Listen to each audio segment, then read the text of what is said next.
RFI, Radio France International. Welcome to Paris Live, Sarah Tullamore. Thank you, Olia. It's very nice of you to have me. Who are the Belles de Nuit, the beauties of the night? And why should we go and see this show? Okay, so, well, that's the question, the essential question. Belle de Nuit actually is two things. Belle de Nuit is the name of the maison close, or brothel, as we say in English. And it is also a way of describing Belle de Nuit, ladies of the night, so who are prostitutes. I'll be very honest and say that this is the first time I've ever played this kind of role. I'm playing Jeanne, who is one of the prostitutes who works in the brothel. She's quite a dominant, hardened character because of things, unfortunately, that she has experienced in her life, but obviously that hides a lot of fragility underneath.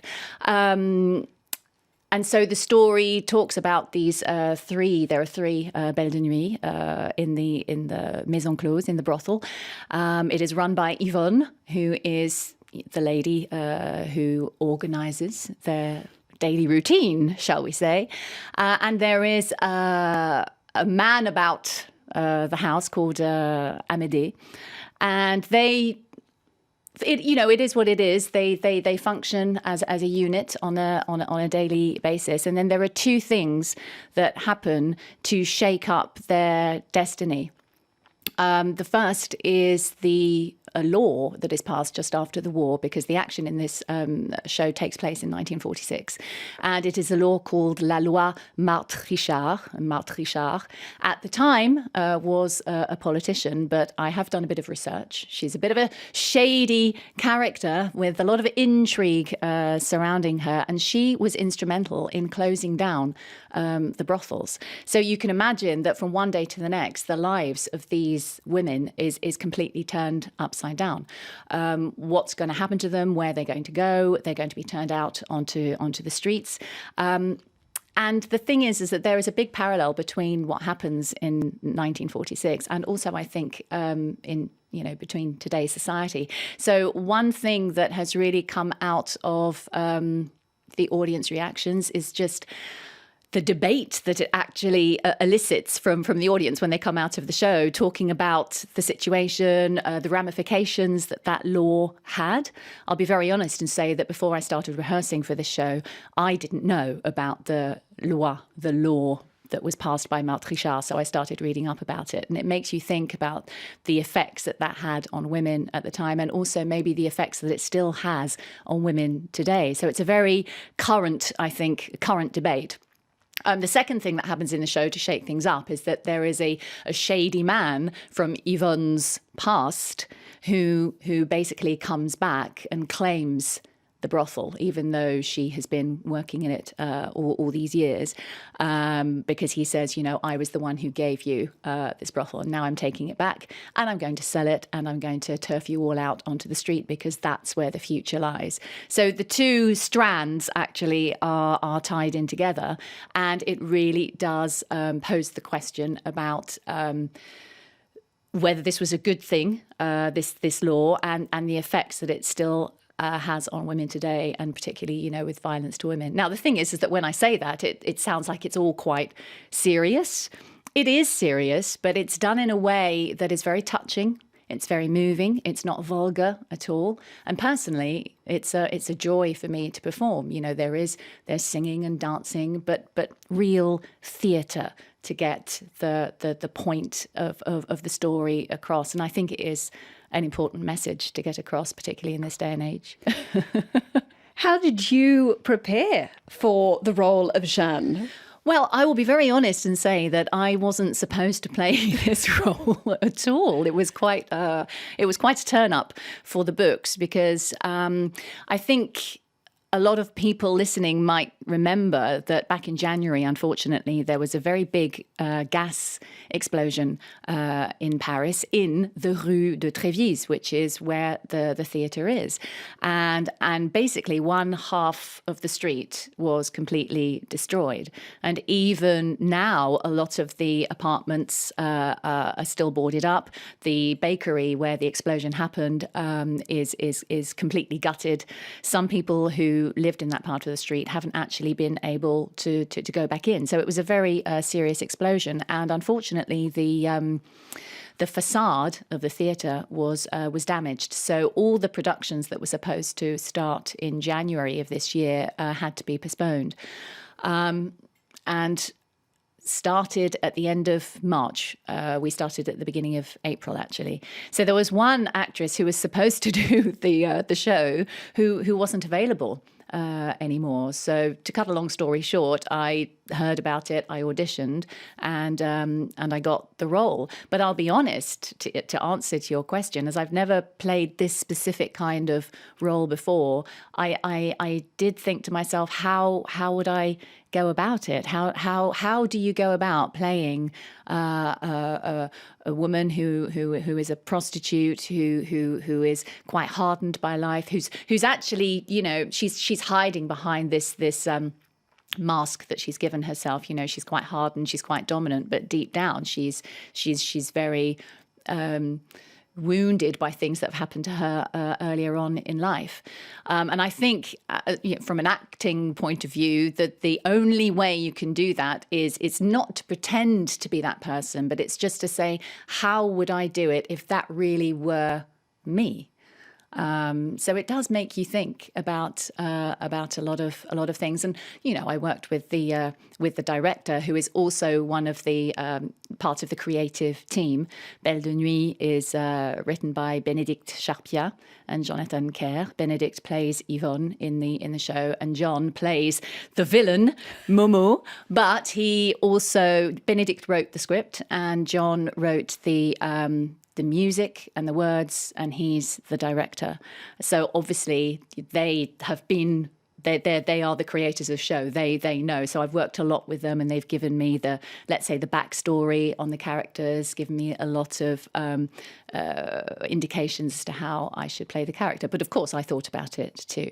I should also add that Benoît Urbain, who plays Amédée, the man about the house in the Belle de Nuit, he did all the vocal and arrangements, which are beautiful and a joy to sing. And speaking of arrangements, they were looking for someone who, like yourself, multi-talented, could also not only sing and dance but play an instrument. So your character plays an instrument. That's right. That's right. There are 6 of us on stage, so I guess it's a medium-sized production. But 3 of the characters are what we call actor musicians. So it's an actor musician show, and the character that I play is a musician. Now the actress I'm replacing, Gwen, she is a violinist, but it was very difficult to find another person who was credible in the role, who could sing, dance, act, and play the violin. I am a flautist. I've played the flute for a very long time, and from time to time it's necessary in shows. So they were quite interested in the fact that I played the flute. They thought, can we replace the violin by the flute? And in fact, it does work very well.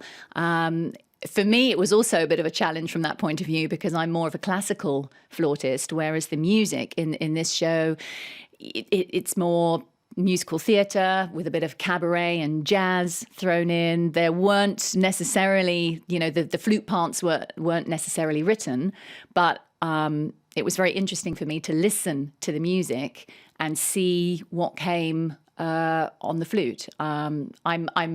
I'll be honest and say I'm much better at improvising with my voice as a professional singer. So in the end, what I did was I just listened to the music over and over, and I just thought, if I was improvising with my voice, how would I do this?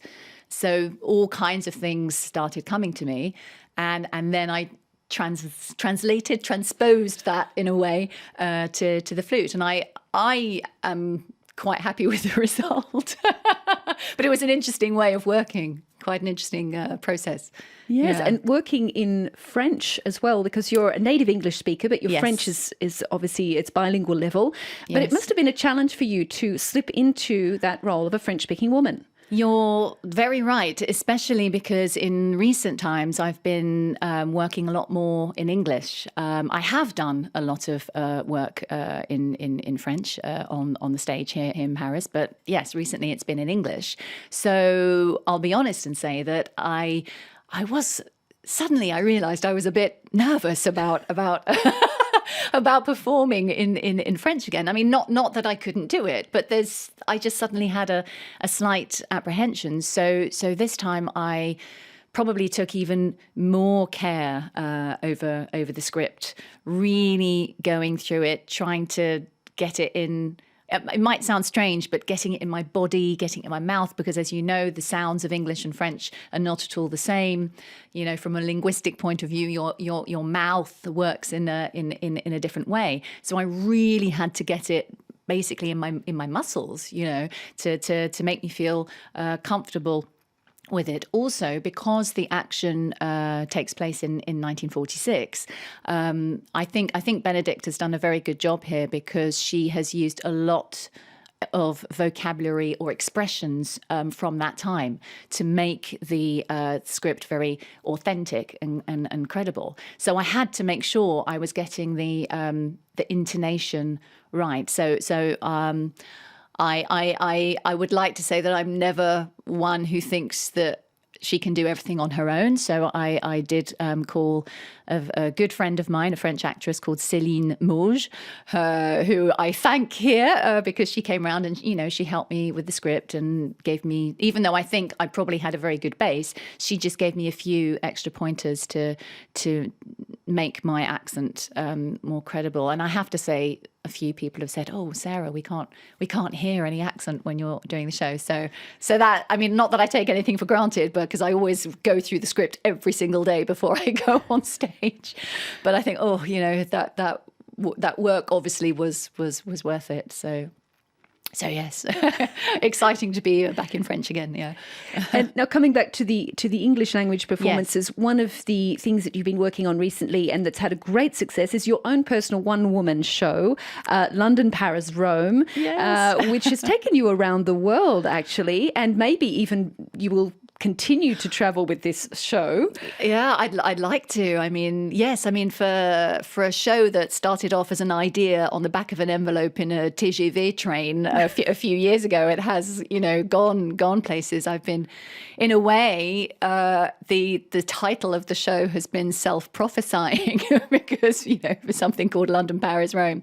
Yes, I've performed it in France, in London, at the Edinburgh Festival, on tour in England. I was lucky enough to take it to South Africa. And then, amazingly, at the end of last year, I took it to the States, where I performed it in New York, San Francisco, and Los Angeles. And that, I have to say, was my, you know, very first time performing in the States. I was excited and very nervous at the same time. But, you know, sometimes in life you just have to do it and see what happens. And the reaction from the American crowd was great. I will never forget those performances I did there. And so, of course, it's given me that impetus to try and do, you know, something more. I mean, people are still asking me in Paris, "Oh, when are you going to do the show again in Paris?" So that's one thing. But I'll tell you a secret, Olia. I have this idea about taking it to Australia, to where you come from. Yay! Maybe, obviously, it takes a time to set up, but maybe next year. I know that there are some very reputed festivals in Melbourne, Sydney, and Adelaide, I think. So I'm going to look into all of that, and I guess I will keep you posted. Excellent. Just my very last question for Yes. you today is your future projects. What's on the horizon for you this year? Well, there are a few things. First of all, just getting back to Belle de Nuit, I think this is a wonderful show. I would encourage anybody who is in Paris or is interested in what I've said, to come and see it. I think the acting is strong, the music is strong. We've got a great team, and it's an enjoyable show, but it really does make people think. And so my hope is that this show can be extended. And also because I know that there are lots of English speakers listening to me, we are thinking about getting it overtitled in English, and we would love to go on tour with it, not only to French-speaking countries, but to English-speaking countries as well. So everybody out there, we would like to come and perform for you too. So that is a big hope for the future. Secondly, as I said, I haven't said my last word with London, Paris, Rome. I would definitely like to do some more performances, and yes, who knows, maybe in Australia next year. But there are other countries as well that I'm thinking of. And very lastly, but this is a new project, so I won't talk about it too much today, but I am working on an idea for a TV series. This is something that I've been thinking about for the last couple of years now. It has a sporting theme, so it's completely different from anything I've talked about so far. But again, when I work on creative projects, it's something that I'm very passionate about, and that I think could work. So I have a lovely screenwriter in England called Sarah Drew, and we have just finished writing the pilot script. And now we're seeing how we can place it with production companies. So maybe I'll come back another time and speak to you about that, Olia. With pleasure. Sarah you. Tullamore, thank you for being Paris Live guest for today. Well, thank you very much for having me.